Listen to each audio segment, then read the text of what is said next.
ಅದಕ್ಕೆ ಹೇಳಿ ಯಾವ ಅಕ್ಕಿ ತಿನ್ನಬೇಕು, ಡಯಾಬಿಟಿಸ್ ನಮ್ಮ ಅಣ್ಣನ ಡಯಾಬಿಟಿಸ್ ಏನು ತಿನ್ನಬೇಕಂದ್ರೆ ಅವ್ರು ಹೇಳಿ ರಾಜಮಂಡ್ರಿ ಅಕ್ಕಿ, ಕೆಂಪಕ್ಕಿ, ನಮ್ಮ ಜನಕ್ಕೆ ಗೊತ್ತಾಗಲ್ಲ. ಅದಕ್ಕೆ ಕೇಸಿ ರೋಗ ಅಂತ ಒಬ್ಬರು ಆಹಾರ ತಜ್ಞರು ಇದ್ರು, ಹೇಳ್ತಾ ಇದ್ರು, ನೀವು ಅನ್ನದ ಬಗ್ಗೆ ಹೇಳ್ತೀನಿ, ಅಕ್ಕಿ ನೀವು ಸೋನಾ ಮಸೂರಿ ಅಕ್ಕಿನ ಕುಕ್ಕರ್ನಲ್ಲಿ ಇಟ್ಟರೆ 15 ನಿಮಿಷದಲ್ಲಿ ಫಸ್ಟ್ ವಿಷಲ್ಗೆ ಮೆತ್ತಗಾಗ್ಬಿಡುತ್ತೆ. ನೀವು ನವಣಿ ಏನಾದರೂ ಕುಕ್ಕರ್ನಲ್ಲಿ ಮಾಡಿಟ್ರೆ 4 ರಿಂದ 5 ವಿಷಲ್ ಬೇಕು, ಅದಕ್ಕೆ 4 ತಾಸು ನೆನೆ ಇಡಬೇಕು. ನೀವು ರಾಜಮಂಡ್ರಿ ಅಕ್ಕಿ ಕೆಂಪು ಅಕ್ಕಿ ಬರುತ್ತೆ, ಅದನ್ನು 2 ತಾಸು ನೆನೆ ಇಡಬೇಕು, 4 ವಿಷಲ್ ಆಗೋವರೆಗೆ ಅದು ಮೆತ್ತಗಾಗಲ್ಲ. ಅದಕ್ಕೆ ಯಾವ ನಿಮ್ಮ ಕುಕ್ಕರ್ನೆಲ್ಲ ಇಟ್ಟು ಅಕ್ಕಿ ಮೊದಲನೇ ವಿಷಲ್ಗೆ ಮೆತ್ತಗಾಗತ್ತಂದ್ರೆ ನೀವು ಅಷ್ಟೇ ಬೇಗ ಮೇಲೆ ಹೋಗ್ತೀರಿ. 4 ವಿಷಲ್ ಹೊಡೆಯೋಗಿದ್ರೆ ತುಂಬ ಲೇಟಾಗಿ ವಿಷಲ್ ಹೊಡೆದ್ರೆ ನೀವು ಲೇಟಾಗಿ ಮೇಲೆ ಹೋಗ್ತೀರಿ, ಒಂದೇ ವಿಷಲ್ ಹೊಡೆದ್ರೆ ನೀವು ಕೂಡ ಒಂದೇ ವಿಷಲ್ ಮೇಲೆ ಹೋಗ್ತೀರಿ. ಅಂದ್ರೆ ಅಷ್ಟುವರೆಗೆ ಅಕ್ಕಿ ನಮಗೆ ಆರೋಗ್ಯಕ್ಕೆ ಹಾನಿಕರ. ಅದಾದ್ಮೇಲೆ ಎರಡನೇ ಬಿಳಿ ವಿಷ ಸಕ್ಕರೆ. ತುಂಬಾ ನನಗೆ ಈ ಊರಲ್ಲಿ ಬಂದ್ರೆ, ಅದಕ್ಕೆ ನಾನು ಸದಾನಂದ ಮಯ್ಯ ಅಂತ ಒಂದು ಲಾಲ್ಬಾಗ್ ಎದುರು ಒಂದು ಹೋಟ್ಲ್ ಇದೆ, MTR ಮಾವಳ್ಳಿ, ಅವ್ರು ತುಂಬಾ ಚೆನ್ನಾಗಿ ಬುಕ್ ಬರೀತಾರೆ. ನಾನು ಡಾಕ್ಟರ್ ಆಗಿ ಅವ್ರ ಬುಕ್ ಓದ್ತೀನಿ, ಆಹಾರ ವಿಹಾರ ಅಂತ. ಅವ್ರ ಹತ್ರ ಓದಕ್ಕೆ ಕೇಳ್ತಿದ್ದೆ, ಸುಮ್ಮನೆ ಹೋದಾಗ ಅವ್ರ ಚೇಂಬರಿಗೆ ಹೋಗಿ ಓಪನ್ ಕಿಚನ್ ಇದೆ ಹೋಗ್ತೀನಿ. ಸರ್ ನಾನು ಬೆಳಗ್ಗೆ ಬಂದು ಯಾರಾದರೂ 1 ಪ್ಲೇಟ್ ಸಿರಾ ಕೊಡಪ್ಪ ಅಂದರೆ ನೀವು ರಾಯಚೂರನ್ರಿ ಅಂತ ಕೇಳ್ತಾರಂತಾರೆ. ಫಸ್ಟಿಗೆ ಬಂದು ಆರ್ಡರ್ ಮಾಡೋದೇ 1 ಪ್ಲೇಟ್ ಸಿರಾ ಉಪ್ಪಿಟ್ಟಿನ ಜೊತೆ. ಅಷ್ಟು ಆಹಾರದ ಬಗ್ಗೆ ಎಷ್ಟು ತಿನ್ಬೇಕು ನಾವು ಸಕ್ಕರೆ ಅಂದರೆ, ನಮ್ಮ ದೇಶದಲ್ಲಿ ಒಂದು ವ್ಯಕ್ತಿ ದಿನಕ್ಕೆ 10 ಚಮಚ ಸಕ್ಕರೆ ತಿಂದರೂ ಕೂಡ 22 ಕೋಟಿ ಮೆಟ್ರಿಕ್ ಟನ್ ಅಷ್ಟು ಸಕ್ಕರೆ ಉತ್ಪಾದನೆ ಆಗಬೇಕು.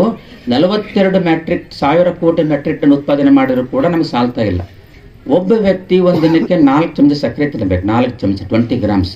ನಾವು ಎಷ್ಟು ತಿಂತಾ ಇದ್ದೀವಿ ಅಂದರೆ 10 ರಿಂದ 12 ಚಮಚ. ಬೆಳಗ್ಗೆ ಚಾಕ್ 2 ಚಮಚ, ರಾತ್ರಿ ಚಾಕ್ 2 ಚಮಚ. ನೀವು ಹುಡುಗರೆಲ್ಲ ಕೇಳ್ತಿರಲ್ಲ, ಪೆಪ್ಸಿ ಕುಡಿತಿರಲ್ಲ, 250 ಪೆಪ್ಸಿಯಲ್ಲಿ 10 ಚಮಚ ಸಕ್ಕರೆ ಇರುತ್ತೆ, 10 ಚಮಚ. ಯಾಕೆ ನಮ್ಮ ಮಕ್ಕಳು ದಪ್ಪ ಆಗ್ತಿದ್ದಾರೆ, ನಮ್ಮ ಮಕ್ಕಳು ಯಾಕಂದ್ರೆ ಅದು ನೀವು ಮೊನ್ನೆ ಹೇಳಿದೆ, ನೀವು ಎಲ್ಲಿ ಕುಡಿತೀರಲ್ಲ, ಇಲ್ಲಿ ಸಾಸಲಮರಿ ಕ್ಯಾಂಪ್ ಹತ್ರ ನೀವು ಜನವರಿ ತಿಂಗಳಲ್ಲಿ ಹೋಗ್ಬಿಟ್ರೆ ಎಲ್ಲ ಬೇಕರಿಯಲ್ಲಿ ಕೋಲಾ, ಪೆಪ್ಸಿ ಮತ್ತು ಕೋಲಾ ಹೈಯೆಸ್ಟ್ ಸೇಲ್ ಆಗುತ್ತೆ. ಅದು ಬೇಸಿಗೆ ಕೂಡ ಬಂದಿರಲ್ಲ. ಯಾಕಂತೇಳಿ ಬೇಕ್ರಿ ಓನರ್ ಮೋಹನ್ ಅಂತಿದ್ದಾರೆ, ನಮ್ಮ ಗೋಹನ್ ಬೇಕ್ರಿ. ಯಾಕೆ ಹೇಳಿಲ್ಲ ಸರ್, ರೈತರು ಅದನ್ನ ನೆಲ್ಲಿಗೆ ಸಿಂಪಡಿಸಕ್ಕೆ ತಗೊಂಡು ಹೋಗ್ತಾರೆ ಅಂತ. ಅಂದ್ರೆ ಅದು ಪೆಪ್ಸಿ ಕೋಲಾ ನೆಲ್ಲಿಗೆ ಸಿಂಪಡಿಸಿದ್ರೆ ಹುಳ ಸಾಯ್ತಾವೆ ಅಂದ್ರೆ ನಿಮ್ಮ ಮಕ್ಕಳು ಕುಡಿದ್ರೆ ಏನಾಗ್ಬೋದು. ನಮ್ಮ ಆಸ್ಪತ್ರೆಯಲ್ಲಿ ಮಕ್ಕಳು ನಾನು ರೌಂಡ್ಸಿಗೆ ಹೋದಾಗ ತಗೊಂಡ್ಬರ್ತಾರೆ ಪೆಪ್ಸಿ ಕೋಲಾ. ನಮ್ಮ ಆಯಾ ಬ್ಯಾಗ್ ಹಚ್ಚಿ ಅವ್ರು ಎದುರೇ ಕ್ಲೀನ್ ಮಾಡಿಸಿದ್ರೆ, ಫಿನಾಯ್ಲ್ ಹಚ್ಚಿ ನೀವು ಟಾಯ್ಲೆಟ್ ಕ್ಲೀನ್ ಮಾಡ್ರಿ, ನಾಳೆ ಹೋಗಿ ನೀವು ಪೆಪ್ಸಿ ಹಾಕಿ ಟಾಯ್ಲೆಟ್ ಕ್ಲೀನ್ ಮಾಡ್ರಿ. ಪೆಪ್ಸಿ ಹಾಕಿ ಟಾಯ್ಲೆಟ್ ಕ್ಲೀನು ಫಳಫಳ ಹೊಳೆಯುತ್ತೆ, ಫಿನಾಯ್ಲ್ ಹಾಕಿದ್ದು ಹೊಳೆಯಲ್ಲ. ಅದ್ರಲ್ಲಿ ಎಷ್ಟು ಮಟ್ಟಿಗೆ ಕೆಮಿಕಲ್ ಇರೋದು ಯೋಚನೆ ಮಾಡಿ. ಒಂದು ಹೊಲಸಿರುವಂಥ ಟಾಯ್ಲೆಟ್ ನಿಮ್ಮ ಪೈಖಾನೆಯನ್ನೇ ಸ್ವಚ್ಛವಾಗಿ ತೊಳ್ಕೊಂಡು ಹೋಗೋಷ್ಟು ಕ್ಲೀನ್ ಮಾಡಬೇಕಂದ್ರೆ ನೀವು ಹೊಟ್ಟೆನ ಯಾವ ಥರ ಕ್ಲೀನ್ ಮಾಡ್ಬೋದು ಅದು ಅಂತ. ನೀವು ಹೊಟ್ಟೆನ ಎಲ್ಲನೂ ತೊಳ್ಕೊಂಡು ಹೋಗುತ್ತೆ, ಏನು ವ್ಯವಹಾರ ಸಿಗೋದೇ ಇಲ್ಲ. ಸಕ್ಕರೆ ಎರಡನೇ ಬಿಳಿ ವಿಷ. ಅದನ್ನ ಸಕ್ಕರೆ ಯಾಕಂದ್ರೆ ನಮ್ಮ ಮೊನ್ನೆ ತಿರುಪತಿ ಆದಾಗ ತುಂಬ ಗಲಾಟೆ ಬಿಸಿಬಿಟ್ರು, ನಾವು ತಿನ್ನೋ ಆಹಾರದಲ್ಲಿ ನಾನ್ ವೆಜ್ ಇದೆ ಅಂತ. ನಾನು ನಿಮಗೆಲ್ಲ ಕೆಟ್ಟ ಅನಿಸ್ಬೋದು, ಸಕ್ಕರೆಯಲ್ಲಿ ಕೂಡ ಬೋನ್ ಚಾರ್ ಅಂತ ಹಾಕ್ತಾರೆ. ನಾಯಿ ಎಲುಬಿಂದ ಹಾಕಿದ ಬೋನಿಂದನೇ ಅದು ವೈಟ್ ಆಗುತ್ತೆ. ಎಲ್ಲ ಬೇಕಾದ ಎಲ್ಲ ಹೋಗಿ ಕೇಳ್ಕೊರಿ. ಸಕ್ಕರೆಯಲ್ಲಿ ಬೋನ್ ಇಲ್ದಿರೋ ಸಕ್ಕರೆ ಇದು ಹುಡ್ಕೊಂಬರ್ಬಿಡ್ರಿ, ಹೇಳ್ಬಿಡ್ರಿ. ಯಾವಾಗ ಬುದ್ಧ ಕೇಳಿದ್ನಂತೆ, ಮನೆಯಲ್ಲಿ ಉಪ್ಪಿಲ್ದ ಮನೆ ಹುಡ್ಕೊಂಬ ಅಂತ ಹೇಳಿದ್ನಂತ. ಅದ್ರಂಗೆ ನೀವು ಎಲ್ಲ ಸಕ್ಕರೆ ಫ್ಯಾಕ್ಟ್ರಿ ಹೋಗಿ, ಸರ್ ನೀವು ಸಕ್ಕರೆ ಬೋನ್ ಇಲ್ಲದೆ ಹಾಕ್ತೀರಾ ಅಂತ ಕೇಳಿದ್ರೆ ಇಲ್ಲ ಅಂತ ಹೇಳ್ತಾರೆ. ಯಾವುದೇ ಬೇಕರಿ ಹೋಗ್ರಿ, ಎಗ್ಲೆಸ್ ಬೇಕರಿ ತೆಗೋದು ತುಂಬ ಕಷ್ಟ. ಯಾರಾದ್ರೂ ಹೇಳ್ತಾರೆ ಅಂದರೆ ಸುಳ್ಳು ಹೇಳ್ತಾರೆ. ಅದರಲ್ಲಿ ಕೇಕ್ನಲ್ಲಿ ಕೂಡ ಎಗ್ ಹಾಕ್ತಾರೆ. ಯಾಕೆ ಹಾಕ್ತಾರೆ ಅಂದರೆ ಸಾಫ್ಟ್ನೆಸ್ ಬರಬೇಕು.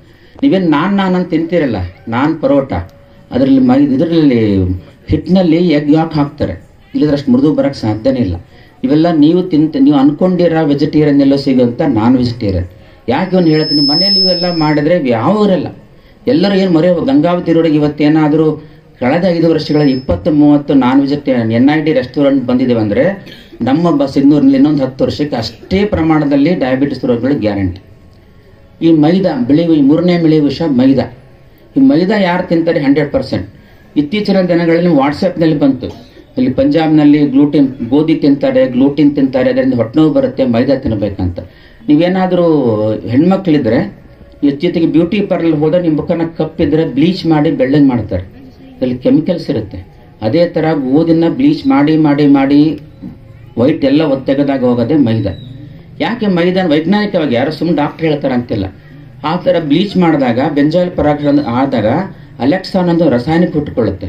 ಆ ರಾಸಾಯನಿಕ ನೀರು ಕೊಡ್ರಿ, ನೀವು ಊಟ ಮಾಡಿದಾಗ ಆ ರಾಸಾಯನಿಕ ನಿಮ್ಮ ಹೊಟ್ಟೆಯಲ್ಲಿ ಹೋಗಿ ನಿಮ್ಮ ಡಯಾಬಿಟಿಸ್ ನಿಯಂತ್ರಿಸಲಿಕ್ಕೆ, ನಮ್ಮ ದೇಹದಲ್ಲಿ ಸಕ್ಕರೆ ನಿಯಂತ್ರಣ ಮಾಡಲಿಕ್ಕೆ ದೇವರು ಕೊಟ್ಟಂತ ಒಂದು ಕೆಮಿಕಲ್ಸ್ ಇರುತ್ತೆ.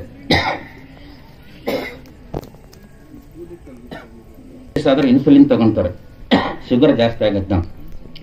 ಇನ್ಸುಲಿನ್ ಏನ್ ಕೆಲಸ ಮಾಡುತ್ತೆ ಅಂದ್ರೆ ನಿಮ್ಮ ದೇಹದ ಪ್ಯಾಂಕ್ರಿಯಾಸ್ ಅಂತ ಒಂದು ಅಂಗದಲ್ಲಿ ಇನ್ಸುಲಿನ್ ಉತ್ಪಾದನೆ ಮಾಡುತ್ತೆ. ಈ ಮೈದಾ ಹೋಗ್ಬಿಟ್ಟು ಡೈರೆಕ್ಟ್ ಅಲೆಕ್ಸಾನ್ ಹೋಗ್ಬಿಟ್ಟು ಆ ಇನ್ಸುಲಿನ್ ನಾಶ ಮಾಡಿಬಿಡುತ್ತೆ. ನೀವು ಆಹಾರ ತಿಂತೀರಿ, ಶುಗರ್ನ ಯೂಶಲಿ ನಾವು ಊಟ ಮಾಡಿದಾಗ 200 ಆಗೋದು, ನಮ್ಮ ದೇಹದಲ್ಲಿರುವಂಥ ಇನ್ಸುಲಿನ್ ಕರಗಿಸಿ 60-80 ತರುತ್ತೆ. ನೀವು ಪದೇ ಪದೇ ಪದೇ ಪದೇ ನೀವು ಮೈದಾ ತಿಂದ್ಬಿಟ್ರೆ ಇನ್ಸುಲಿನ್ ಲೆವೆಲ್ಲೇ ಹೊರಟೋಗುತ್ತೆ. 10 ವರ್ಷಕ್ಕೆ 100% ನೀವು ಡಯಾಬಿಟಿಸ್ ಆಗೋದು ಗ್ಯಾರಂಟಿ. ಇದು ಅಧ್ಯಯನಗಳಿಂದ ಅಮೆರಿಕದಂಥ ದೇಶದಲ್ಲಿ ಫಾಸ್ಟ್ ಫುಡ್ ಬಂದಾಗ ಒಬ್ಬ ವ್ಯಕ್ತಿ ತನ್ನ 2 ಮಕ್ಕಳು ಫಾಸ್ಟ್ ಫುಡ್ ಇಂದ ತೀರ್ಕೊಂಡಾಗ ಅವನು ಒಂದು ಪ್ರತಿಜ್ಞೆ ಮಾಡಿದ, ಎಲ್ಲಾ ಟೆಸ್ಟ್ಗಳನ್ನು ಮಾಡ್ಕೊಂಡು 10 ಜನ ಸ್ಪೆಷಲಿಸ್ಟ್ ತಗೊಂಡ್ಬಿಟ್ಟು ಕೋಟ್ಯಾಧಿಪತಿ 10 ಜನ ಸ್ಪೆಷಲಿಸ್ಟ್ ತಗೊಂಡು BP, ಶುಗರ್, ಹೈಟ್, ವೇಟ್ ಎಲ್ಲ ಚೆಕ್ ಮಾಡಿಕೊಂಡು ಮ್ಯಾಕ್ಡೊನಾಲ್ಡ್ ಪಿಜ್ಜಾ ರೆಸ್ಟೋರೆಂಟ್ಸ್ ಇದೆ ಅಮೆರಿಕದಲ್ಲಿ. 100 ಪಿಜ್ಜಾ ರೆಸ್ಟೋರೆಂಟ್ ಅಲ್ಲಿ 100 ದಿನ ಒಂದೊಂದು ರೆಸ್ಟೋರೆಂಟ್ ಅಲ್ಲಿ ಒಂದು ಪಿಜ್ಜಾ ತಿಂತೀನಂತ ಪ್ರತಿಜ್ಞೆ ಮಾಡಿ ದಿನಾಲು ತಿನ್ನಬೇಕು, BP ಟೆಸ್ಟ್ ಮಾಡಬೇಕು, ಶುಗರ್ ಟೆಸ್ಟ್ ಮಾಡಬೇಕು, ಹೈಟ್ ವೇಟ್ ಟೆಸ್ಟ್ ಮಾಡಬೇಕು. 30ನೇ ದಿನಕ್ಕೆ ಅವ್ನ ಶುಗರ್ ಕೊಲೆಸ್ಟ್ರಾಲ್ ಇರಕ್ಕೆ ಜಾಸ್ತಿ ಆಯ್ತು. 50ನೇ ದಿನಕ್ಕೆ ಅವ್ನ BP ಇರಕ್ಕೆ ಜಾಸ್ತಿ ಆಯ್ತು. ಶುಗರ್ ಲೆವೆಲ್ ಇರಕ್ಕೆ ಜಾಸ್ತಿ ಆಯ್ತು. ತೂಕ 12 kg ಇರ್ದ 50 ದಿನದಲ್ಲಿ. ಅವನ ಸೊಂಕ ಸುತ್ತಳಿತ ಜಾಸ್ತಿ ಆಯ್ತು. ವೈದ್ಯರು ಹೇಳಿದ್ರು ಬೇಡ ಬೇಡ ನೀ ಏನೋ ಮಾಡಕ್ ಹೊಸತ್ತು ಹೋಗ್ತೇವೆ ಬೇಡ ಅಂತ ಹೇಳಿದ್ರು. ಇದು ಅಮೆರಿಕ ದೇಶದಲ್ಲಿ ಅತ್ಯಂತ ಅವಾರ್ಡ್ ಸಿಕ್ಕುವಂತ ಡಾಕ್ಯುಮೆಂಟ್ ಅದು. ಅಂದ್ರೆ ಒಬ್ಬ ವ್ಯಕ್ತಿ ತನ್ನನ್ನೇ ತಾನು ತೊಡಸ್ಕೊಂಡು ಇದು ಫಾಸ್ಟ್ ಫುಡ್ಗಳು ದೇಹಕ್ಕೆ ಹಾನಿಕರ ಅಂತ ತೋರಿಸ್ಕೊಟ್ಟ. ಇಷ್ಟೆಲ್ಲ ಆದ್ರೂ ಕೂಡ ಅತ್ಯಂತ ಹೆಚ್ಚು ಫಾಸ್ಟ್ ಫುಡ್ ತಿನ್ನಂತ ಏನಾದ್ರು ದೇಶ ಇದ್ರೆ ಅದು ಇವತ್ತು ಅಮೆರಿಕ. ಅಮೆರಿಕದಲ್ಲಿ ಇವತ್ತು ಅತ್ಯಂತ ಹೆಚ್ಚು ಜನ ಇವತ್ತೇನಾದ್ರೂ ಒಬೆಸಿಟಿಯಿಂದ ದೊಡ್ಡ ತಿಂದು ಸಾಯ್ತಾರೆ ಅಂದ್ರೆ ಅದು ಅಮೆರಿಕ. ಬಿಳಿ ವಿಷಯ ಅಕ್ಕಿ ಹೇಳಿದೆ ನಿಮಗೆ, ಸಕ್ಕರೆ ಹೇಳಿದೆ. ಸಕ್ಕರೆಗೆ ಪರ್ಯಾಯ ಬೆಲ್ಲ ತಿನ್ಬಹುದಾ? ನಿಜವಾಗ್ಲೂ ಮಾಡಿದ ಬೆಲ್ಲ ಇದ್ರೆ ತಿನ್ನಿ. ಇತ್ತೀಚಿನ ದಿನಗಳಲ್ಲಿ ಸಕ್ಕರೆ ಬೆಲ್ಲ ಅಂತ ಬರ್ತಾ ಇದೆ. ಸಕ್ಕರೆಗೆ ಬರೋನ್ ಕೆಮಿಕಲ್ ಹಾಕಿ ಅದಕ್ಕೆ ಸ್ಟಾರ್ಚ್ ಹಾಕಿ ತಿರುವಿ ಬೆಲ್ಲ ಅಂತ ಕೊಡ್ತಾರೆ. ನೀವು ಬೆಲ್ಲನ ಕೈಯಲ್ಲಿ ಇಟ್ಕೊಂಡಾಗ ನಿಮ್ಮ ಬಾಡಿ ಟೆಂಪರೇಚರ್ಗೆ 15 ನಿಮಿಷ ಆದರೂ ಕರಗದೆ ಇದ್ರೆ ಅದು ನಿಜವಾದ ಬೆಲ್ಲ. ಕೈಯಲ್ಲಿ ಇಟ್ಕೊಂಡು ನೀವು ಒತ್ತಿಡ್ಕೊಂಡ್ಬಿಡ್ರಿ ಕರಗಿತ್ತಂದ್ರೆ ಸಕ್ಕರೆ ಬೆಲ್ಲನೇ ಅದು. ಯಾವ ಟೆಸ್ಟ್ಗಳು ಬೇಕಿಲ್ಲ. ತುಪ್ಪ ಕೂಡ ಅಷ್ಟೇ. ನಿಜವಾಗ್ಲೂ ತುಪ್ಪ ನೀವು ತಗೊಂಡು ಹೆತ್ತಿ ತುಪ್ಪ ತಗೊಂಡು ಕೈಯಲ್ಲಿ ಇಟ್ಕೊಂಡ್ಬಿಟ್ರೆ ನಮ್ಮ ದೇಹದ ಟೆಂಪರೇಚರ್ ಯಾವಾಗಲೂ 34-36 ಡಿಗ್ರಿ ಇರುತ್ತೆ. ತುಪ್ಪ ಕರಗ ಸ್ಟಾರ್ಟ್ ಆಯ್ತು ಅಂದ್ರೆ 100% ಒರಿಜಿನಲ್ ತುಪ್ಪ. ಇಲ್ಲಿ ವೆಜಿಟೇಬಲ್ ಆಯಿಲ್ ಅಂತ ಹಾಕ್ತಾರೆ, ಡಾಲ್ಡಾ ಅಂತ ಹೇಳ್ತೇವೆ. Vegetable oil, palm oil. ಅದು ಪಾಮ್ ಗಿಡಗಳಲ್ಲಿ ನಮ್ಮ ತೆಂಗಿನ ಗಿಡ ಇದ್ದಂಗೆ ಅಮೆರಿಕ ದೇಶದಲ್ಲಿ ಪಾಮ್ ಗಿಡಗಳಿದ್ದಾವೆ. ಅದಕ್ಕೆ ರುಚಿ ಇಲ್ಲ, ವಾಸನೆ ಇಲ್ಲ, ಬಣ್ಣ ಇಲ್ಲ. ಇದಕ್ಕೆ ಎಲ್ಲಾ ಆಯಿಲ್ಗಳಲ್ಲಿ ಯಾಕೆ ಮಿಕ್ಸ್ ಮಾಡ್ತಾರೆ ಅಂದ್ರೆ ಪಾಮ್ ಆಯಿಲ್ ರುಚಿ, ಬಣ್ಣ, ವಾಸನೆ ಇಲ್ಲ. ಅದೇ ನೀವು ಪಾಮ್ ಆಯಿಲ್ ಕಲಸಿದ ತುಪ್ಪನ ಕೈಯಲ್ಲಿ 15 ನಿಮಿಷ ಇಟ್ಕೊಳ್ರಿ ಹಂಗೆ ಇರುತ್ತೆ. ನೀವು ಎಮ್ಮೆ ಆಕಳು ತುಪ್ಪ ತಗೊಳ್ರಿ ಅದು ಕರಗೋಗುತ್ತೆ. ಇದು ಯಾವುದೇ ಟೆಸ್ಟ್ಗಳು ಬೇಕಿಲ್ಲ. ಅದು ಹೆಂಗೆ ಆ ದೇಗುಲಗಳದ ಇದು ಚೆಕ್ ಮಾಡಲಿಲ್ಲ, ಅದು $1 million ಕ್ವಶನ್. ಇನ್ನೊಂದು ಬಿಳಿ ವಿಷಯ, ತುಪ್ಪ ವನಸ್ಪತಿ ಡಾಲ್ಡಾ ಅಂತ ಹೇಳ್ತಾ ಇದ್ವಿ. ಯಾಕೆ ಅಂತ ಹೇಳಿದ್ರೆ ನೀವು ಹೇಳ್ಬೋದು ನಮ್ಮ ದೇಶದಲ್ಲಿ ನಾವು ಆಕಳು ಪೂಜೆ ಮಾಡ್ತೀವಿ, ಆಕಳು ಅತ್ಯಂತ ಶ್ರೇಷ್ಠ, ನಿಮಗೆ ಗೋಮಾತೆ ಅಂತ ಹೇಳ್ತೀವಿ. ಅದ ಸಹ ನೀವೇನಾದ್ರೂ ಹೇಳ್ತಾ ಇದ್ರೆ ಅಂತ ಅನ್ಕೊಂಡ್ರೆ ತಪ್ಪು. ಇವತ್ತಿಗೂ ಕೂಡ ವೈಜ್ಞಾನಿಕವಾಗಿ ಕಂಡು ಬಂದಿದ್ದಂದ್ರೆ ಆಕಳ ಹಾಲು, ಎಮ್ಮೆ ಹಾಲು ಎರಡನ್ನ ಬದಿಗಿಟ್ರೆ ಆಕಳ ಹಾಲು ವೈಜ್ಞಾನಿಕವಾಗಿ ಶ್ರೇಷ್ಠ. ಆಕಳ ಎಸ್ಪೆಷಲಿ ಎಮ್ಮೆ ಹಾಲಿನಕ್ಕೆನ ಯಾವ್ದ್ರಿ ಜರ್ಸಿ ಆಕಳ ಹಾಲು ಕುಡಿದ ಮಕ್ಕಳಲ್ಲಿ ಡಯಾಬಿಟಿಸ್, ಹೈಪರ್ ಟೆನ್ಷನ್, ಬೊಜ್ಜು ಮತ್ತು ಮೆಟಾಬಾಲಿಕ್ ರೋಗಗಳು 10 ಪಟ್ಟು ಜಾಸ್ತಿ.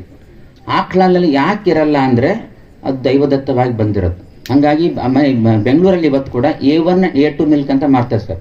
ನೀವು ನಂದಿನಿ ಮಿಲ್ಕ್ ತಗೊಂಡ್ರೆ ಇದು ಒಂದು ಟೋನ್ ಮಿಲ್ಕ್ ಅಂತ ಬರುತ್ತೆ, 65 ರೂಪಾಯಿ ಲೀಟರ್. ಅದು ಎಮ್ಮೆ ಹಾಲಿಂದ ಮಾಡ್ತಿರೋದು. ಸ್ಕಿಮ್ಡ್ ಮಿಲ್ ಅಂತ ಬರುತ್ತೆ.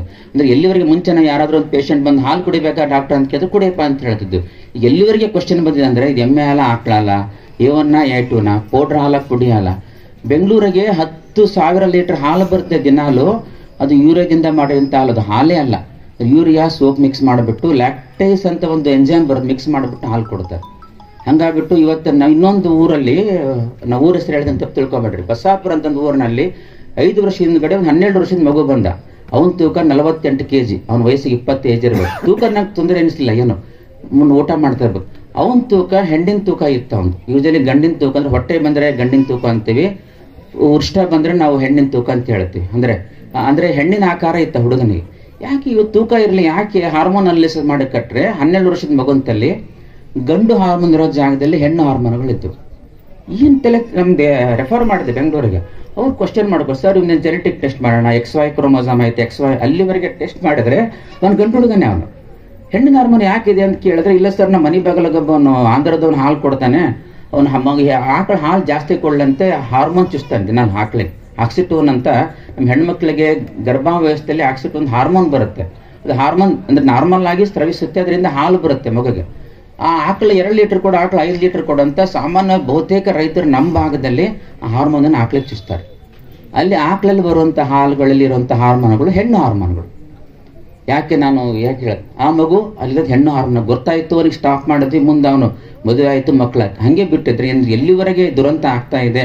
ನೀವೇನಾದ್ರೂ ನೀವು ಆರೋಗ್ಯದ ಬಗ್ಗೆ ಕಾಳಜಿ ವಹಿಸ್ತಿದ್ರೆ ತಾಯಿದರು, ಯಾಕೆ ಹೇಳಿ ಆರೋಗ್ಯ ಸಂಸ್ಕೃತಿ ಅಂತ ಯಾಕೆ ಹೇಳ್ತೀವಿ ಅಂದ್ರೆ ಆರೋಗ್ಯ ಇನ್ನೊಂದು ಹೇಳ್ತಾ ಇದ್ದೀನಿ ನಿಮಗೆ, ಯಾಕೆ ನಾವು ಆರೋಗ್ಯ ಸಂಸ್ಕೃತಿ ಗಟ್ ಜೀನ್ ಅಂತ ನಿಮ್ಮ ಮುಂಚೆ ಕೇಳ್ತಾ ಇದ್ದೇನೆ ಜೀನ್ನಲ್ಲಿ.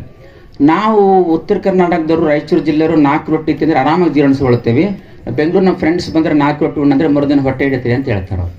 ನಾವು ಮುದ್ದೆ ಬೆಂಗಳೂರಲ್ಲಿ ಹೋಗಿ 2 ಮುದ್ದೆ ತಿಂದ್ರೆ ಮರುದಿನ ನಮಗೆ ಬೇದಿ ಬರಲ್ಲ. ಬೆಂಗಳೂರ ದಿನ ದೇವೇಗೌಡ ಅಂತಾರೆ 4 ಮುದ್ದೆ ತಿಂತಾರೆ. ಯಾಕಂದ್ರೆ ಗಟ್ ಜೀನ್ ಅದು. ನೀವು ಯಾವ ಭಾಗದಲ್ಲಿದ್ದೀರಿ, ಯಾವ ಪ್ರಾಂತದಲ್ಲಿದ್ದೀರಿ, ನಿಮ್ಮ ಭಾಷೆ ಕೂಡ ನಿಮ್ಗೆ ಹೇಗೆ ಸಂಸ್ಕೃತಿನೋ, ನಿಮ್ಗೆ ಉಡುಗೆ ತೊಡುಗೆ ಕೂಡ ನಿಮ್ಮ ಸಂಸ್ಕೃತಿ ಹೇಗೇನೋ, ನೀವು ತಿನ್ನುವ ಆಹಾರ ಕೂಡ ನಮ್ಮ ಸಂಸ್ಕೃತಿಯ ಒಂದು ಭಾಗ. ಆ ಜೀನ್ಸ್ ಅಂತ ಇರುತ್ತೆ. ನಿಮ್ಮ ಮಕ್ಕಳಿಗೆ ಪಿಜ್ಜಾ ಕೊಟ್ಟು ನೋಡಿ ನಾಳೆ ಏನಾಗುತ್ತೆ, ನಾ ಬಂದು ಹೇಳ್ತೀನಿ ನೀವು. ಯಾಕಂದ್ರೆ ನಮ್ಮ ಆಹಾರನೇ ಅಲ್ಲ, ಅದು ಮೈದಾ, ಪಂಜಾಬಿತ್ತದ ಆಹಾರ. ಕಳೆದ 30 ವರ್ಷಗಳಿಂದ ನೀವು ಯಾರು ಇಲ್ಲಿ ನಿಮ್ಮ ತಂದೆ ತಾಯಿ ಅಜ್ಜ ತಾತ ಇದಾರೋ ಅದೇ ಜೀನು ಮಕ್ಕಳಿಗೆ ಮೊಮ್ಮಕ್ಕಳಿಗೆ ಬಂದಿರುತ್ತೆ. ಅವ್ರು ನಿಮ್ಮ ತಂದೆ ತಾಯಿ ಅಜ್ಜ ತಾತ ಏನ್ ತಿಂದು ಜೀರ್ಣಿಸ್ಕೊಳ್ತಿರ್ತಾರೋ ಅದೇ ಆಹಾರ ನಿಮ್ಮ ಮಕ್ಕಳು ಜೀರ್ಣಿಸ್ಕೊಳ್ತಾರೆ. ಸಿಂಪಲ್ ರೂಲ್ಸ್ ಹೇಳ್ತೀನಿ, ನಿಮ್ಮ ಮನೆಗೆ ಯಾರಾದ್ರೂ ನಿಮ್ಮ ಅಪ್ಪ ಅಮ್ಮ ಒಯ್ದು ಮಗುಗೆ ಆಹಾರ ಕೊಟ್ಟು ನಿಮ್ಮ ಮನೇಲಿರೋ 2ನೇ ತಲೆಮಾರಿನ ಅಜ್ಜ ತಾತ, ನಾವು ಅಜ್ಜ ಆಗಿದೀವಿ, ನಾವು ಪಿಜ್ಜಾ ಬರ್ಗರ್ ನಮ್ಗೆ ಗೊತ್ತಾಗುತ್ತೆ. ಇದೇನ್ ತಾತ ಅಂತ ಗೊತ್ತಿಲ್ಲಪ್ಪ ನಮ್ಮ ಕಾಲದಾಗ ತಿಂತಿದ್ದಿಲ್ಲ ಅಂದ್ರೆ ದಯವಿಟ್ಟು ಆಹಾರನ ಡಸ್ಟ್ಬಿನ್ ಬಿಸಾಕ್ಬಿಡ್ರಿ. ಯಾವ ಜಂಕ್ ಫುಡ್ ಯಾವ್ದು ಇದು ಅಂತಲೇ ಕೆಡಿಸ್ಕೊಂಬೇಡ್ರಿ. ನಿಮ್ ತಂದೆ ತಂದ ಆಹಾರ ನಿಮ್ ಅಜ್ಜ ತಾತಗ್ ತೋರಿಸಿ, ಅಜ್ಜ ಈ ಆಹಾರನ ತಿಂತಾ ಇದಾರೆ ಸಣ್ಣವರಿದ್ದಾಗ ಅಂತ ಗೊತ್ತಿಲ್ಲ ಮಾರ ಬಿಸಾಕ್ಬಿಡ ಅಂದ್ರೆ ದಯವಿಟ್ಟು ಬಿಸಾಕ್ಬಿಡಿ. ಅದಕ್ಕೆ ಜಂಕ್ ಫುಡ್ ಅಂತಾರೆ. ಕನ್ನಡದಲ್ಲಿ ಏನಂತೀವಿ ಅಂದ್ರೆ ಹಾಳು ಮೂಳ. ಯಾವ್ದು ಹಾಳು ಮೂಳ ಅಂತ ಕೆಲ್ಸಕ್ಕೆ ಬರೋದು ಹಾಳು ಮೂಳ ಅದನ್ನ ಅಂತ ಹೇಳ್ತಾರಲ್ಲ, ಜಂಕ್ ಫುಡ್ ಕೂಡ ಹಾಳು ಮೂಲ. ಅವೇನ್ ಪಿಜ್ಜಾ ಅಂತ ಹೇಳ್ತಾರೆ, ಯಾರೋ ಕೇಳ ಸರ್ ಪಿಜ್ಜಾದಲ್ಲಿ ಚೀಸ್ ಹಾಕಿರ್ತಾರೆ, ಅದರಲ್ಲಿ ಹಿಂಗೆ ತಿಂದಾಗ ಇಷ್ಟರ ನೊರೆ ಬೆಣ್ಣೆ ಬರುತ್ತೆ, ಅದರಲ್ಲಿ ಗಿಣ್ಣು ಬರುತ್ತೆ, ತಿನ್ಬಾರ್ದಂದ್ರೆ ನಿಮ್ಗೆ ಗೊತ್ತಿರಲಿ. ಆ ಗಿಣ್ಣು ಅಂತ ಮಾಡ್ತಾರಲ್ಲ, ನಮ್ಮ ಮನೇಲಿ ಮಾಡೋ ಗಿಣ್ಣಲ್ಲ, ಮಾರ್ಕೆಟಲ್ಲಿ ಸಿಗೋ ಗಿಣ್ಣು ಅಂತಲ್ಲ. ಗಿಣ್ಣು ಮಾಡ್ಲಿಕ್ಕೆ ಬೇಗ ಅದು ನಮ್ಮ ಮನೇಲಿ ಮಾಡಿದ ಗಿಣ್ಣನ್ನ ಹಾಲನ್ನ ಒಡೆದು ಅದನ್ನ ಗಿಣ್ಣು ಮಾಡ್ತೀವಿ. ಮಾರ್ಕೆಟ್ ಮಾಡೋ ಗಿಣ್ಣ ಹಸಿ ಹಾಲಿಂದ ಗಿಣ್ಣ ತೆಗಿತಾರೆ. ಹಸಿ ಹಾಲಿನಲ್ಲಿ ಒಂದು ರಿನೇಟ್ ಅಂತ ಎಂಜೈಮ್ ಹಾಕ್ತಾರೆ. ಎಂಜೈಮ್ ಹಾಕಿದಾಗ ಅದು ಒಡೆದು ಹಾಲು ಒಡೆದು ಗಿಣ್ಣ ಆಗುತ್ತೆ. ಅದನ್ನ ಚೀಸ್ ಅಂತ ಮಾಡ್ತಾರೆ, ಉಪ್ಪು ಹಾಕ್ತಾರೆ ಅದರಲ್ಲಿ, ಅಂದ್ರೆ ಬಹಳ ದಿನ ಬರಬೇಕು ಅಂತ. ಅದು ತಿಂದ ಅದನ್ನ ರೆನೇಟ್ ಅಂತ ಎಂಜೈಮ್ ಏನಿದೆಯಲ್ಲ, ಶೀಪ್ ಇಂಟೆಸ್ಟೈನ್, ಸಣ್ಣ ಕುರಿಗಳ ಕರಳಿನ ಒಳಗಣ್ಣಿನ ಪದದಲ್ಲಿ ಸಿಗುವಂತ ಎಂಜೈಮ್ ನ ಎಕ್ಸ್ಟ್ರಾಕ್ಟ್ ಮಾಡಿ ಅದನ್ನ ಹಾಲಿಗೆ ಹಾಕಿದಾಗ ಗಿಣ್ಣ ಆಗುತ್ತೆ. ನೀವೇನಂತ ಇದಿರಲ್ಲ, ಯಾವುದೋ ಒಂದು ಲಾಡು ತಿಂದ್ಬಿಟ್ಟೆ ನನಗೆ ಪಾಪ ಪ್ರಜ್ಞೆ ಆಯ್ತು ಅಂದ್ರೆ, ದಿನ ತಿನ್ನೋ ಎಲ್ಲಾ ಹೊರಗಿನ ಆಹಾರದಲ್ಲಿ ಕೂಡ ಪಾಪ ಪ್ರಜ್ಞೆ ನಿಮಗೆ ಕಾಡ್ಲೇಬೇಕು. ನೀವು ಹೊರಗಿನ ಮಕ್ಕಳಿಗೆ ಏನಾದ್ರೂ ಕೊಡಿಸಿದ್ದೆ ಆದ್ರೆ ನೀವು ಇದನ್ನ ಪಾಪ ಪ್ರಾಯಶ್ಚಿತ್ತ ಮಾಡ್ಕೊಳ್ಳಿಕ್ಕೆ ಆಗಿಲ್ಲ. ತಿಮ್ಮಪ್ಪನ ಹೋಗಿ ನೀವು ಪೂಜೆ ಮಾಡಿ ಪ್ರಾಯಶ್ಚಿತ್ತ ಮಾಡ್ಕೋಬಹುದು. ಮಕ್ಕಳಿಗೆ ಅದ್ರ ಏನು ಪ್ರಾಯಶ್ಚಿತ್ತ ಮಾಡ್ಕೊಳ್ತಾರೆ, ಸಾಧ್ಯನೇ ಇಲ್ಲ. ಹಾಗಾಗ್ಬಿಟ್ಟು ಮಕ್ಕಳಿಗೆ ಆಹಾರ ಸಂಸ್ಕೃತಿಯನ್ನು ಕಲಿಸ್ಕೊಡಿ. ಯಾವ್ದು ತಿನ್ಬೇಕು ಯಾವ್ದು ತಿನ್ಬಾರ್ದು. ಎಷ್ಟೋ ಜನ ಕೇಳ್ತಾರೆ, ನನ್ನ ಮಗ ಮಾತು ಕೇಳಲ್ಲ. ಅದೇ ವಿಚಿತ್ರ ಅನ್ಸುತ್ತೆ. ನಮ್ಮ ಮನೇಲಿ ನಾಯಿ ಮಾತು ಕೇಳುತ್ತೆ, ಮಕ್ಕಳಿಗೆ ಮಾತು ಕೇಳಲ್ಲ. ಸರ್ 5 ರೂಪಾಯಿ ಕೊಡಂತ ಸರ್, ಶಾಲೆಗೆ ಹೋಗ್ಬೇಕಂದ್ರೆ ಗೊತ್ತಿರಲಿಲ್ಲ ಸರ್, 5 ರೂಪಾಯಿ ಕೊಟ್ಟರೆ ಮಕ್ಕಳು ಸ್ಕೂಲಿಗೆ ಹೋಗ್ತಿರಲ್ಲ, ಹೋಗಲ್ಲ. ಇದು ಲಂಚ್ ಸಂಸ್ಕೃತಿ, ಮಕ್ಕಳನ್ನ ನಾವು ಹೀಗೆ ಕಳಿಸ್ತಾ ಇದ್ದೀವಿ. 5 ರೂಪಾಯಿ ಕೊಟ್ಟರೆ ಶಾಲೆಗೆ ಹೋಗ್ತಾರೆ ಸರ್, ಇಲ್ಲ ಶಾಲೆಗೆ ಹೋಗಲ್ಲ ಅಂತ ನನ್ನ ಮಗ. ಇದನ್ನ ನೀವು ಸಂಸ್ಕೃತಿ ಹೊರಗೆ ಬರಬೇಕು. ನಾವು ಯಾರು 5 ರೂಪಾಯಿ 10 ರೂಪಾಯಿ ಕೊಟ್ಟು ನಾವು ಶಾಲೆಗೆ ಓದಿಲ್ಲ. ನಾವೆಲ್ಲರೂ ಡಾಕ್ಟರ್ ಆಗಿದ್ವಿ, ಲಾಯರ್ ಆಗಿದ್ದಾರೆ. ಇನ್ನೊಂದು ಬಿಳಿ ವಿಷಯ ಅಜಿನಮೋಟೊ, ಟೇಸ್ಟಿಂಗ್ ಪೌಡರ್. ನೀವು ಗಂಗಾವತಿ ರೋಡ್ಗೂ ಯಾರೋ ಕೇಳಿದ್ರೆ, ನಾನು ಬೆಂಗಳೂರಿಂದ ಬರ್ತಾ ಹೊರಗ ಹೊಸಪೇಟೆಯಿಂದ ಸಿನ್ನೂರ್ವರೆಗೆ ರಾತ್ರಿ 12 ಗಂಟೆವರೆಗೆ ಏನಾದರೂ ಸ್ಟ್ರೀಟ್ ಫುಡ್ ಸೇಲ್ ಅತಿ ಹೆಚ್ಚು ಸ್ಟ್ರೀಟ್ ಫುಡ್ ಸೇಲ್ ಆಗುತ್ತೆ ಅಂದ್ರೆ ಅದು ಎಗ್ ರೈಸ್. ನೆನಪಿದೆ ನಿಮಗೆ? ಎಗ್ ರೈಸ್ ಬಹಳಷ್ಟು ಜನ ಮಕ್ಕಳು ಹಾಸ್ಟೆಲ್ ಕೂಡ ಮನೆಗೆ ಬರ್ತಿರೋದು ಎಗ್ ರೈಸ್ ಮಾಡಿಕೊಡೋ ಅಂತ. ಎಗ್ ಅವ್ರ ಅಮ್ಮಗೆ ಗೊತ್ತಿರಲ್ಲ. ಎಗ್ ರೈಸ್ ಮಾಡೋದು ನೋಡ್ರಿ, ಬೇಕು ನಿಮ್ಗೆ ಒಂದು ವಿಡಿಯೋ ಮಾಡ್ಕೊರಿ, ಅದು ಬಂದು ನೋಡ್ರಿ. ಲಾಸ್ಟಿಗೆ ಅವನು ಕೆಳಗಡೆಯಿಂದ ಒಂದು ಪುಡಿ ತೆಗೆದು ಒಗಿತಾನೆ, ದಟ್ ಇಸ್ ಟೇಸ್ಟಿಂಗ್ ಪೌಡರ್. ಆ ಟೇಸ್ಟಿಂಗ್ ಪೌಡರ್ ಅಜಿನಮೋಟೊ ಅಂತ ಹೇಳ್ತಾರೆ ಚೈನೀಸ್ ಫುಡ್ಗೆ. ನಮ್ಗೆ ಆಹಾರದಲ್ಲಿ ನಾವು ಹುಳಿ, ಉಪ್ಪು, ಒಗರು, 5 ರುಚಿ ಇದಾವಲ್ರಿ, ಅಜಿನಮೋಟೊ 7ನೇ ರುಚಿ. ಆ ರುಚಿಗೆ ಏನಾದರೂ ಅಡಿಕ್ಟ್ ಆಗಿಬಿಟ್ರೆ ನಿಮ್ಮ ಮನೆ ಊಟನೇ ಇಡಿಸಲ್ಲ. ಪ್ರತಿ ಸಲ ಹೋದ್ರೆ ಚೈನೀಸೇ ಬೇಕು, ನಿಮಗೆ ನೂಡ್ಲ್ಸೇ ಬೇಕು. ಯಾಕಂದ್ರೆ ಅದ್ರಲ್ಲಿ ಅಜಿನಮೋಟೊ ಅಂದ್ರೆ ರಸಾಯನ 7ನೇ ರುಚಿ. ಅದು ಆ ರುಚಿ ನೀವು ಬ್ರಹ್ಮ ಬಂದ್ರೆ ಬಿಡ್ಸೋಕ್ಕಾಗಲ್ಲ. ನೀವು ಹುಳಿ ಗುರ್ತಿಡಿತೀವಿ, ಹುಳಿ ಬಿಡ್ತೀರಾ, ಹಬ್ಬ ಬಿಡ್ತೀನಿ ಸರಿ ಅಂತ ದೊಡ್ಡದು. ಸಿಹಿ ಬಿಡ್ತೀನಿ ರೀ, ಡಯಾಬಿಟಿಸ್ ನನ್ನ ಜೀವದಕ್ಕಿಂತ ಸಿಹಿ ಜಾಸ್ತಿ ಬಿಡ್ತೀನಿ. ಉಪ್ಪು ಬಿಡ್ತೀನಪ್ಪ ಸರ್, BP ಇದೆ ಬಿಡ್ತೀನಿ ಸರ್. ಇದು ಚೈನೀಸ್ ಫುಡ್ ತಿನಿಸಿ ಬಿಡಿಸ್ ಅಂತ ಹೇಳ್ರಿ, ಸಾಧ್ಯನೇ ಇಲ್ಲ. ಅದು 7ನೇ ರುಚಿ ಅಜಿನಮೋಟೊ ಟೇಸ್ಟಿಂಗ್ ಪೌಡರ್. ಎಲ್ಲಾ ಬೇಕರಿ ಐಟಮ್ಸ್ಗಳಲ್ಲಿ ಅಜಿನಮೋಟೊ ಹಾಕ್ತಾರೆ, ಎಲ್ಲಾ ಚೈನೀಸ್ ಫುಡ್ನಲ್ಲಿ ಅಜಿನಮೋಟೊ ಹಾಕ್ತಾರೆ. ನಿಮ್ ನೂಡ್ಲ್ಸ್ ಅಂತ ಹೇಳ್ತಾರಲ್ಲ, ಮ್ಯಾಗೀಸ್, ಹೌದಾ? ಮ್ಯಾಗೀಸ್ ನೂಡ್ಲ್ಸ್ ಯಾರಾದ್ರೂ ತಿಂದ್ರೆ ನೋಡ್ರಿ, ತಿಂದಿದ್ರೆ ಪಾಪ ಪ್ರಜ್ಞೆ ಪಟ್ಕೊಳ್ಬೇಡ್ರಿ. ಅವು ಸ್ಪೂನಿಂದ ಒಂದಕ್ಕೊಂದು ಅಂಟುಕೊಳ್ಳಲ್ಲ. ನಿಮ್ ಶೂ ಪಾಲಿಶ್ ಮಾಡಿದಾಗ ಹೆಂಗ್ ಶೈನಿಂಗ್ ಇರುತ್ತಲ್ಲ, ಅದು ನೂಡ್ಲ್ಸ್ ಶೈನಿಂಗ್ ಇರುತ್ತೆ. ಅದು ಒಂದಕ್ಕೊಂದು ಅಂಟ್ಕೋಬಾರ್ದು ಅಂತ ವ್ಯಾಕ್ಸ್ ಹಾಕಿರ್ತಾರೆ ನೂಡ್ಲ್ಸ್ನಲ್ಲಿ. ಒಂದ್ಸತಿ ನೂಡ್ಲ್ಸ್ ತಿಂದ್ಮೇಲೆ ಆ ವ್ಯಾಕ್ಸ್ ಹೋಗ್ಬಿಟ್ಟು ನಿಮ್ಮ ಕರಳಿನ ಮತ್ತು ಹೊಟ್ಟೆಯ ಪದರಿನ ಮೇಲೆ ಒಂದು ಲೇಯರ್ ಮಾಡ್ಕೊಂಡ್ಬಿಡುತ್ತೆ. ನೀವು ತಿಂದ ಆಹಾರ ಎಲ್ಲ ಬೇಜಲ್ಲಿ ಹೋಗುತ್ತೆ. ನೀವು ವಿಟಮಿನ್ಸ್ ತಿಂತೀರಾ, ಪ್ರೋಟೀನ್ಸ್ ತಿಂತೀರಾ, ಯಾವ ನಿಮ್ಮ ರಕ್ತ ಆಗಲ್ಲ, ಸ್ಟ್ರೇಟ್ ಅವೇ ಬೇದಲ್ಲಿ ಹೋಗ್ಬಿಡುತ್ತೆ. ದಯವಿಟ್ಟು ಯಾರಾದರೂ ನೂಡ್ಲ್ಸ್ ತಿಂತಾ ಇದ್ರೆ ಇವತ್ತಿಂದನೇ ಬಂದ್ ಮಾಡಿ. ಅದರಷ್ಟು ಕೆಟ್ಟ, ಇವತ್ತು ನೂಡ್ಲ್ಸ್ ತಿಂದರೆ 4 ದಿನದ ಮಕ್ಕಳಿಗೆ ಹಸಿವೆ ಆಗಲ್ಲ, ಅದು ಒಂದು ಲೇಯರ್ ಮಾಡ್ಕೊಂಡ್ಬಿಡುತ್ತೆ. ಈ ಥರ 5 ವಿಷಯಗಳಿಂದ ನೀವು ದೂರ ಇರಬೇಕು. ಒಂದು ಸಕ್ಕರೆ, ಒಂದು ಮೈದಾ, ಒಂದು ಡಾಲ್ಡಾ, ಒಂದು ಅಕ್ಕಿ ಮತ್ತು ಒಂದು ನಿಮ್ಮ ಅಜಿನೋಮೋಟೊ ಅಂತ. ಇದು ಯಾಕೆ ನಾವು ಇತ್ತೀಚಿನ ದಿನಗಳಲ್ಲಿ ತುಂಬ ಜನ ಕೇಳ್ತಾರೆ, ಸರ್ ಜೀನಿ ಬಂದ ಮೇಲೆ ಅಂತೂ 10 ಜನ ತಲೆ ತಿನ್ನಕ್ಕೆ ಸ್ಟಾರ್ಟ್ ಮಾಡಿಬಿಟ್ರೆ, ನಾನು ಜೀನಿ ಕುಡಿಬೇಕಾ, ಜೀನಿ ಕುಡಿಬೇಕು. ಜೀನಿ ಪ್ಯಾಕೆಟ್ ನೋಡಿ, ಯೂಶಲಿ ನಾವೆಲ್ಲ, ನಾನು ಕೂಡ ಮುಂಚೆ ಎಲ್ಲ ಅದನ್ನ ಹೇಳ್ತಾ ಇದ್ರು.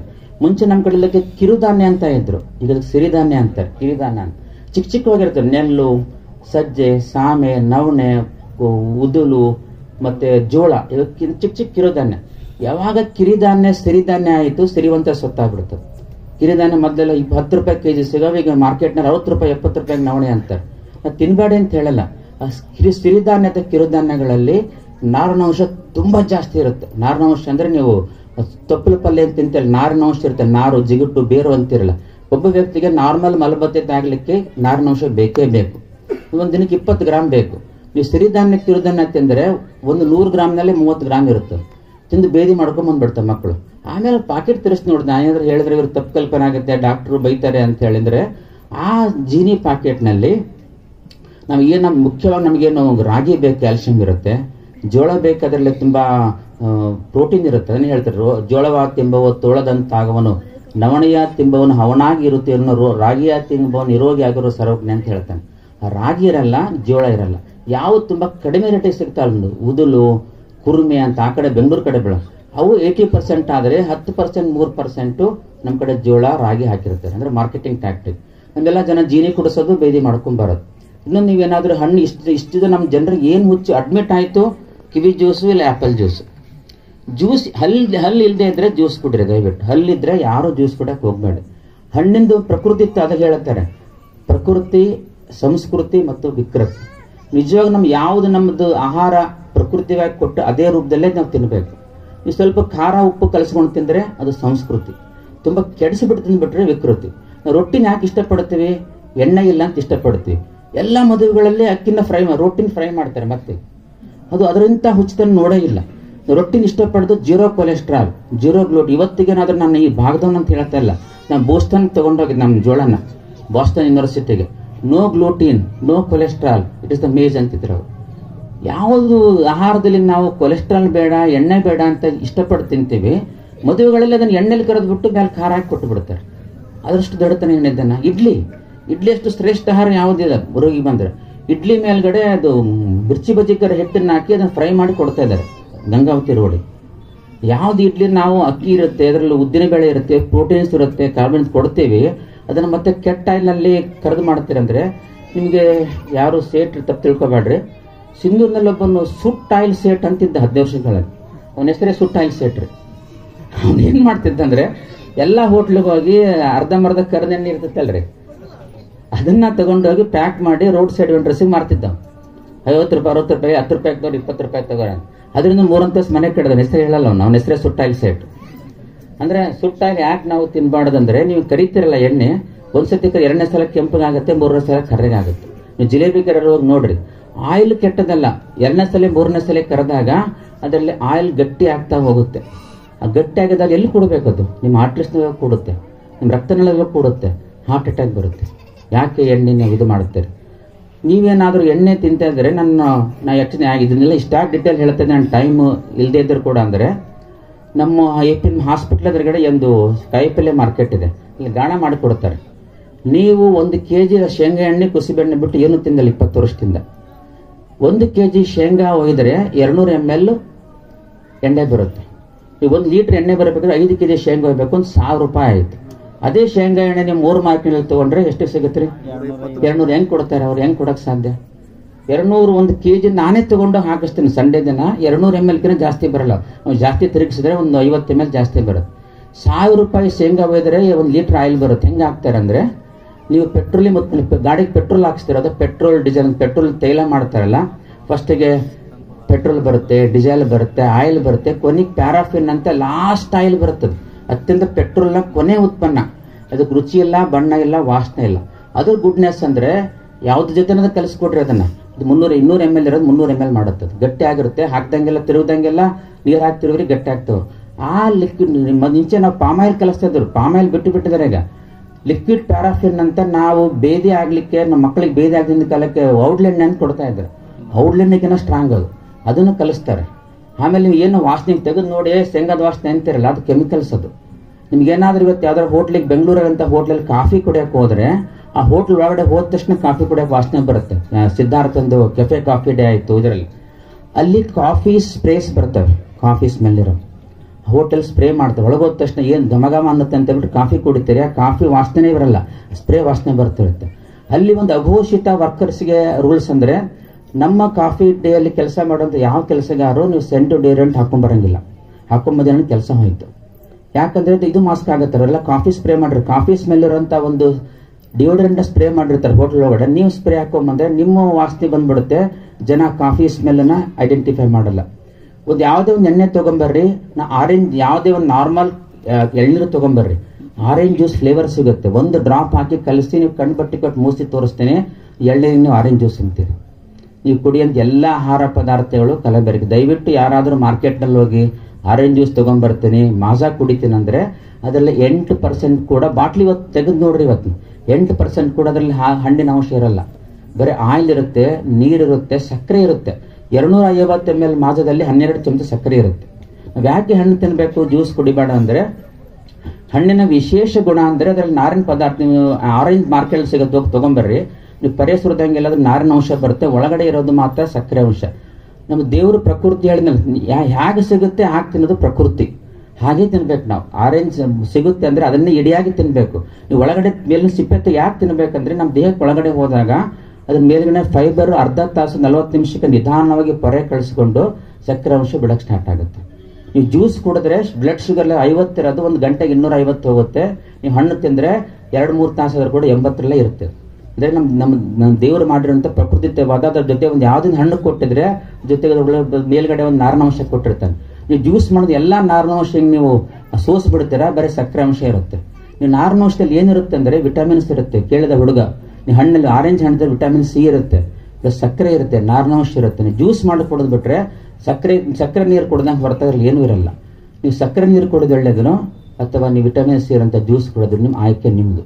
ಹಾಗಾಗ್ಬಿಟ್ಟು ಯಾಕೆ ನೀವು ಆರೋಗ್ಯ ಸಂಸ್ಕೃತಿ ಮಕ್ಕಳಿಗೆ ಕಲಿಸ್ಬೇಕಂದ್ರೆ, ಇನ್ನು 10 ವರ್ಷ ಆದ್ಮೇಲೆ ಯಾರಾದರೂ ಸಿಂಧೂರಲ್ಲಿ ಬಂದು ನನಗೆ ಮೊಮ್ಮಗ ಕೇಳಿದ್ರೆ ರೊಟ್ಟಿ ತೋರಿಸಪ್ಪ, ಇದು ರೊಟ್ಟಿ ಅಂದ್ರೆ ಏನೋ ಅಂತ ಕೇಳೋ ಪರಿಸ್ಥಿತಿ ಬಂದ್ರೆ ಅದಕ್ಕೆ ನಾವೇ ಕಾರಣ.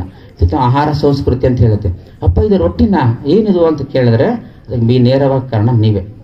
ಇದಕ್ಕೆ ನಾವು ಆಹಾರ ಸಂಸ್ಕೃತಿ ಅಂತ. ಹೇಗೆ ನಮ್ಮ ದೇಶದ ಜನರಿಗೆ, ನಮ್ಮ ಮಕ್ಕಳಿಗೆ ನಾವು ಯಾರ ದೊಡ್ಡವರು ಬಂದರೆ ಕೈ ಮುಗಿಬೇಕು, ಅಜ್ಜ ತಾತ ಬಂದರೆ ಕಾಲು ಮುಗಿ ಅಂತ ಕೇಳೋದು ಹೇಗೆ ಸಂಸ್ಕೃತಿನೋ, ಇದು ತಿಂದರೆ ಒಳ್ಳೆಯದು, ಇದು ತಿಂದರೆ ತಪ್ಪಂತ ಕೊಡೋದು ಕೂಡ ಸಂಸ್ಕೃತಿ, ಆಹಾರ ಸಂಸ್ಕೃತಿ ಅಂತ ಹೇಳ್ತೀವಿ. ಅದ್ರ ಎಲ್ಲವನ್ನು ಪಾಲಿಸೋ ಜವಾಬ್ದಾರಿ ನಿಮ್ಮ ತಾಯಿಗಳ ಮೇಲಿದೆ. ದಯವಿಟ್ಟು ಮುಂದೆ ಯಾವಾಗಾದ್ರೂ ಸಿಕ್ಕಾಗ ಇನ್ನೂ ಬೇರೆ ಬೇರೆ ಆಹಾರದ ಬಗ್ಗೆ ಹೇಳ್ತೀನಿ. ಇವತ್ತು ಖಾಲಿ 5 ಬಿಳಿ ವಿಷಯನ ಮನೆ ಡಬ್ಬಿಯಿಂದ ಓಡಿಸ್ಬಿಡಿ. ಉಪ್ಪಿನ ಬಗ್ಗೆ ಹೇಳ್ತಾ ಇದೆ ಸರ್. ಒಂದು ವ್ಯಕ್ತಿ ಯಾರಾದರೂ ಇದ್ರೆ ಎಷ್ಟು ಉಪ್ಪು ಬರೀ ಹೇಳ್ತೇವೆ ಸರ್ ತಿನ್ಬೇಡಿ, ಎಷ್ಟು ತಿನ್ಬೇಕಂತ ಹೇಳಿದ್ರೆ ಒಂದು ದಿನಕ್ಕೆ 1.5-2 ಚಮಚ ತಿನ್ಬೇಕು. 3 ಗ್ರಾಮ್ ಸರ್, 1 ಚಮಚ ಕೊಡಲ್ಲ, 3 gram. Average Indians var eating 15 grams of salt. 3.5 ಚಮಚ ಅಂದ್ರೆ 3 ಪಟ್ಟು. ಯಾಕೆ ಹೆಂಗೆ BP ಬರಲ್ಲ, ಹೆಂಗೆ ಶುಗರ್ ಬರಲ್ಲ ನಮಗೆ.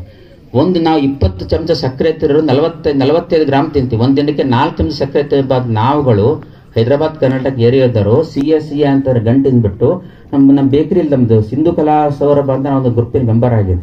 ಪಾಪ ಅಲ್ಲಿ ಶ್ರೀನಾಥ್ ಅಯ್ಯಂಗ್ ಅಂತ ಬೇಕರಿ ಇಟ್ಟಾರೆ. ಒಂದ್ಸತಿ ಅವ್ರ ಮನೇಲಿ ಫಂಕ್ಷನ್ ಆದಾಗ ಅವ್ರ ಪಾಪ ಏನ್ ಮನೆಯಲ್ಲ ಸ್ವೀಟ್ ಪೇಡ ತಂದು ಕೊಟ್ರು. ಏನು ಸರ್ ಸಿಹಿದೆ ಅಂತ ಹೇಳಿದ್ರೆ, ಸರ್ ನೀವೊಬ್ಬರೇ ನೋಡ್ರಿ ಹಿಂಗೆ ಹೇಳಿದ್ದು, ನಾವು ಪೇಡ ಕೊಟ್ರಿ ಎಲ್ಲೇ ಸಪ್ಪನ್ ಸುಳ್ಳ ಮಗನ್ ಕೊಟ್ಟೇನು ಬೈತಾರೆ ಅಂತಾರೆ. ಅಂದ್ರೆ ಅಷ್ಟು ಸಿಹಿದ್ರೇನೆ ಪೇಡ, ಸಪ್ಪನ್ ಸುಳ್ಳ ಮಗನ್ ಮಾಡಿ ನೀನೇ ಬೇಕರಿ ಇಟ್ಟು ಬೈತಾರೆ ಅಂತಾರೆ. ಅಂದ್ರೆ ಅಷ್ಟು ಮಟ್ಟಿಗೆ ನಾವು ಅಡಿಕ್ಟ್ ಆಗಿದ್ದೀವಿ.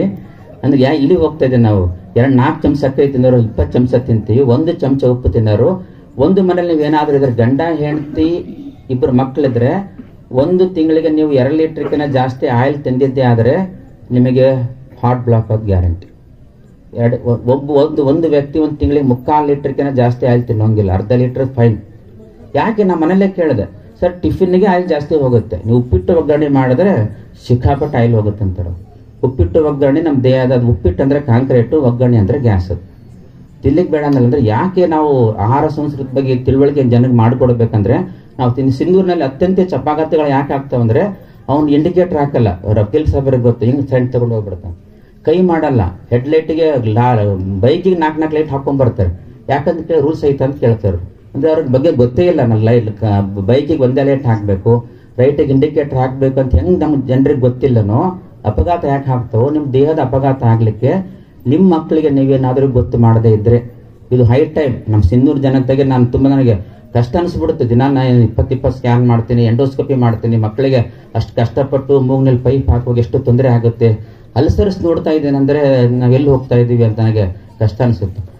ಯಾವಾಗ 20 ವರ್ಷದ ಕೆಳಗಡೆ ನಾನು ಮಕ್ಕಳಿಗೆ ರಕ್ತಹೀನತೆ, ಅಪೌಷ್ಟಿಕತೆ ನೋಡ್ತಾ ಇದ್ದೀನೋ, ಈ ಒಂದು 2 ವರ್ಷದಲ್ಲಿ ಒಬೆಸಿಟಿ, ಗ್ಯಾಸ್ಟ್ರಿಕ್ ಅಲ್ಸರ್ಗಳ ಮಕ್ಕಳಿಗೆ ಬರೋದು, 8 ವರ್ಷದ ಮಗು ಡಯಾಬಿಟಿಸು, 12 ವರ್ಷದ ಮಗು ಹಾರ್ಮೋನ್ ಇಂಬ್ಯಾಲೆನ್ಸು, ಎಲ್ಲ ಆಹಾರ. ನೀವು ಏನೇ ಔಷಧಿ ಕೊಡ್ರಿ, ನೀವು ₹1,00,000 ಏನು ಸರ್ ಮೊನ್ನೆ ₹200 ಔಷಧಿ ಬರೆದ್ರೆ ಒಂದು ವಾರದಲ್ಲಿ ನಿಮ್ಮ ಮಗ ಆರಾಮಾದ.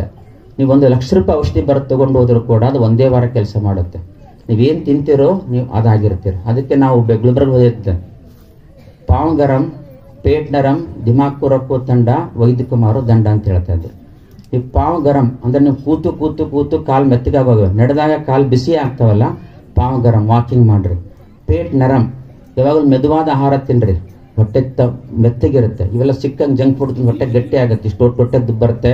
ಇನ್ನೋ ಕುಡಿದು ಗ್ಯಾಸ್ ಕಡಿಮೆ ಮಾಡ್ಕೋತಾರೆ.